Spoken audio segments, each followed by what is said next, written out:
Hello and welcome to GPJ for Hot Fuzz.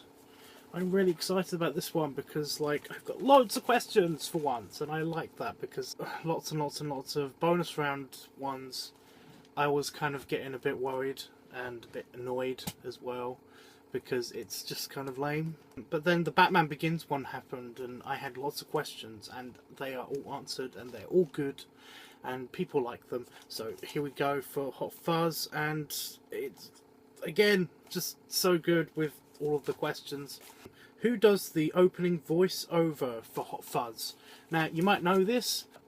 In the opening sequence of Hot Fuzz you get somebody just chronologically stating all of the stuff that Nick Angel has on his resume, essentially his statistics and his bio and what's going on with his life and stuff, just to start the movie, you know. It's one of those things, and for the longest time I didn't know who this was.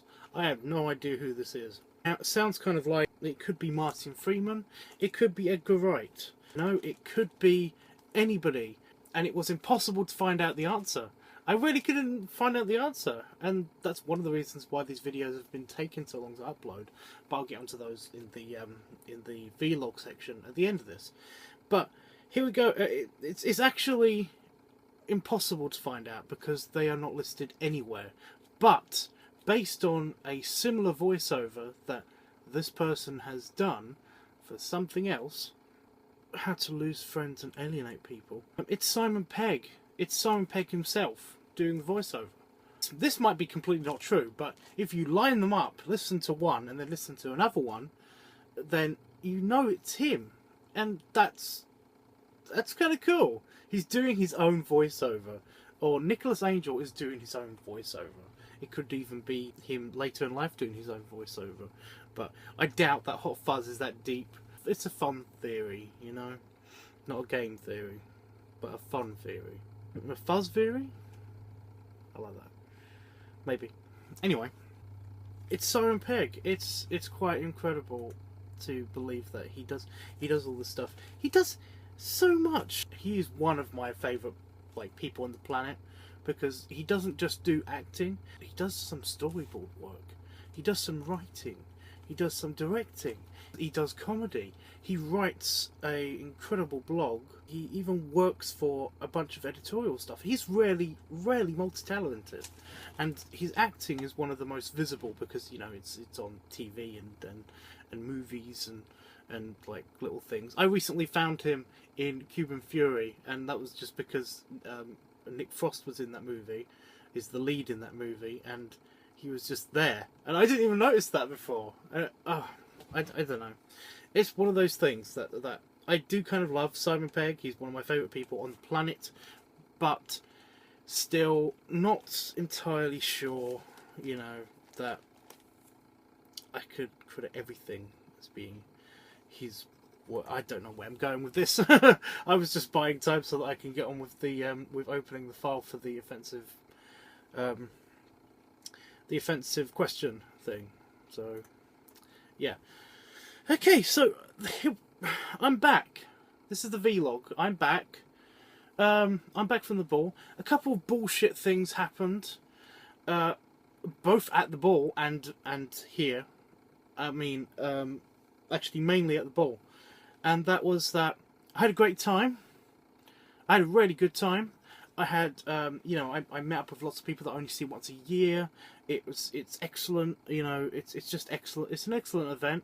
I felt knackered for most of the event because my sleep cycle was just well, there was no sleep cycle, and one day I threw up for no reason because, you know, it was just one of those days when it's just like had breakfast, go up to my room, get some stuff that I needed to start off the competition, find the fez and stuff, and then having to run to the bathroom immediately because I needed to do something and not knowing exactly what to do, but what I needed to do. But then all of a sudden, you know, emptying my stomach into a toilet bowl. It was just, so what the hell? And then I was knackered for the rest of the day. So that bummed me out super bad. But I wanted to do a you know, a walk around with the video camera, you know, just showing you what the ball's like, just showing you where the ball is and stuff. And I wanted to take more pictures. I wanted to sit in for a lot of the guest talks. I wanted to do so much more than the ball video that you see. Also, by the way, I just want to say that thanks again, YouTube, for adding ads to that video, because it needed ads. You needed more advertising and stuff, because, you know, I added I unofficially added audio to it that isn't mine, but it's still in the, you know, I didn't want to make money off of it or anything. It's just, what the fuck, YouTube, you know? Thanks so much for ruining that part of my video. But there should have been way more footage of that anyway, so it's not like it's a huge deal. I did also lose the Reliant, my helicopter that I got for Christmas. That one that you saw at Christmas, that was so good. And I never got a chance to actually properly test it, because I live in the middle of nowhere where the winds are super... It's the fastest wind speeds in the UK is in the Fens. That's why there's so many freaking wind farms everywhere. So I couldn't actually test out my helicopter, and I didn't want to really test it out inside because I didn't know how manoeuvrable it would be. And it turned out to be freaking amazing! But I can't actually play with it anymore because some bastard arsehole stole it. And I just hope it's in a good place. And I know people who know me, I know I've been talking a lot about it, but I just hope that it went to a good home and that I will have a new one eventually. But, oh, so thinking about it, it's just so cool. It handled like a dream. It had a camera on board. It spoilt me, you know. I loved that thing, but I want to do a middle finger, but I know they're not going to watch this, so what's the point? I did kind of treat myself. I went into Maplin's after the missing helicopters thing, and I got myself one of these. So I will be actually able to do like fun stuff on GTA and all that stuff, and hopefully show you guys. It's actually really cool, and it was only 20 quid. But I don't know if it would actually record stuff directly from... I haven't tried it out yet. It says it's got like YouTube and it does all of these other things on it. And it says it comes with software, which means that Movie Maker days may be numbered finally. But, oh my god. I can't actually get the thing open now to show you. Oh, it comes up open in the back. But no, see, it's video editing software, which hopefully will be kind of awesome. I know it's just for this, but, you know... Still haven't tried that out though, because it requires lots of connecting up to stuff, and well, if you've seen my entertainment system and you see my my current system and stuff, it's a pain. So I did treat myself to that, or I had it treated for me. Thank you so much. So yeah, I did also, but that was all the bullshit that happened. So I have no idea. You know, working at a sci-fi convention is cool, but you kind of get annoyed at the part where you work, because you don't get to do all of the stuff. You don't get annoyed at the people running the convention, at the other people running the convention at the time, because you think, oh, it's going to be great in the end and everything, and then you find out that you've missed a couple of guest talks and stuff, and that really pissed me off, because they're always funny and fun. But at least I got to see the auction and stuff, so I can't really complain too much. So, yeah. Okay, so the offensive question, / joke, / whatever, is... Why do blacks smell so bad? Why do blacks smell so bad? So blind people can hate them too. Oh! Why? Why? I mean, they don't smell bad. What the fuck? I mean, come on, guys. Who sent this? Who sent this? Oh, damn it. Fucking anonymous person. Well, they can go and die. And tomorrow I will be back with